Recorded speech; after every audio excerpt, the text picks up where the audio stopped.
Rhyce, how are you feeling about it all? I guess a week ago you wouldn't have thought this was going to happen.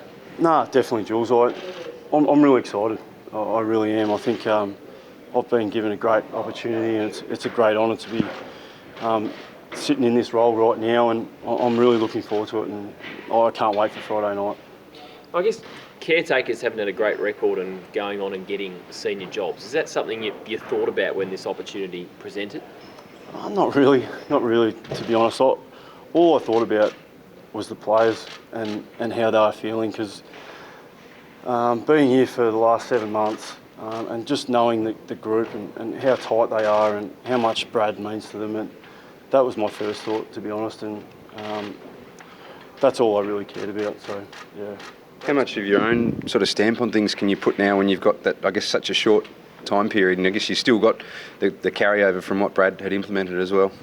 Yeah, I don't think there's too much to do, to be honest. I think we've been playing some really good footy. I'm certainly going to tweak a few things in terms of what I do and what I say and how I go about it. But all in all, the game plan and the way we play and the way we train isn't going to change. How do you get the group focused on the game this weekend after all the emotion and all the chaos of the last few days? Yeah, look, it has been an emotional time, no doubt about that. But and that's totally understandable. That's human nature. These guys, as I said, have been so close to Scotty and for a long period of time. And we went out yesterday. We got off site, had a kick around, and then went out for lunch and just chewed the fat really, and made sure that everyone was comfortable and was able to talk about what they were feeling at that time.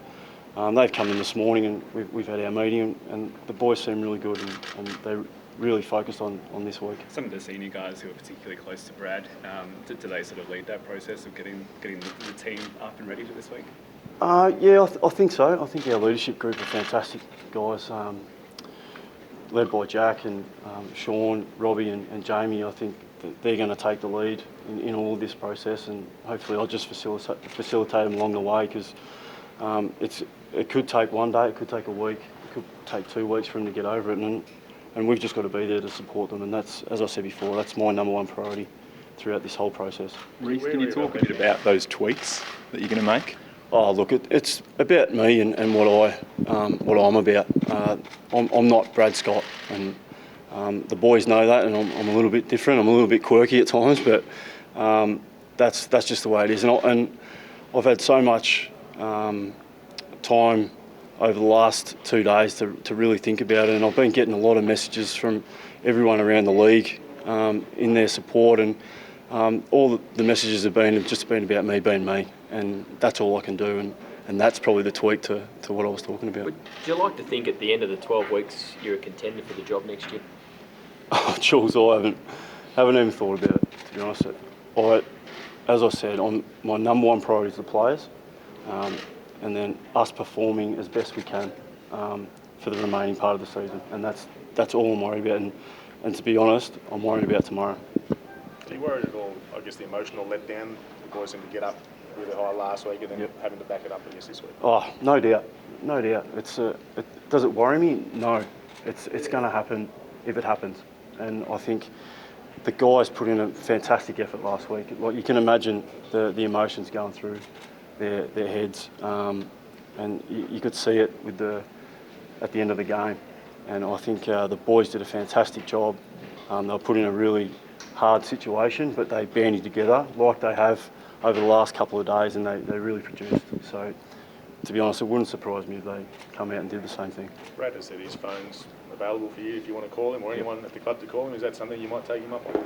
Yeah, no doubt. I've known Brad for a very long time.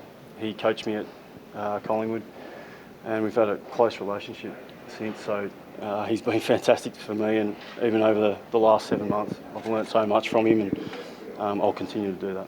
Before this opportunity came up, did you consider yourself as someone who might be a senior coach down the track? Was it something you'd thought about at all? Oh, no doubt. I'm not here suggesting anything otherwise. I want to be a senior coach, and but that process has come a little bit quicker than I first thought. But the opportunity's there, but again, I'm not even thinking that far ahead. I really want to focus on the boys and then what we do this week. Someone who's played a big part in your career, John Longmire, said yesterday he had a chat to you after the announcement. What did he have to say to you? Pretty similar to what everyone else has said to me. You're in this position because you're a good person and you treat people really well, and you put your players first. And he said, don't change. He's obviously one of the names that's been linked to the position longer term. I mean, that's going to happen probably for the next few months. How do you, manage that with the playing group and that sort of thing? I can't control any of that stuff. That's outside my area, outside my pay grade. I'm here to coach a band of players that are playing some pretty good footy at the moment, and we're looking forward to playing against Richmond on Friday. Have you got any sort of mandate in terms of playing youth, having a look at the list over the next 12 weeks? Is that sort of discussions that have been had? No, not really. And I think we've been playing the youth. I think that's been a really confusing part from my point of view. Like, we've been playing Curtis Taylor, Bailey Scott, Tara Thomas. We've been playing the kids, and we'll continue along that vein if so be it. So I don't think that changes, and I haven't been given any instruction otherwise. You mentioned quirks. What is a quirk you're willing to share with us? My brother. So he probably sums it all up. No, look, I'm a jovial bloke. I like high energy. I like punchiness, and I like the guys to be comfortable expressing themselves as much as they can. So that's just me. I want them to be doing their job, but also expressing what they can. Will you have to change it all in being a senior coach compared to an assistant? Do you have to rein that sort of stuff in a little bit to be?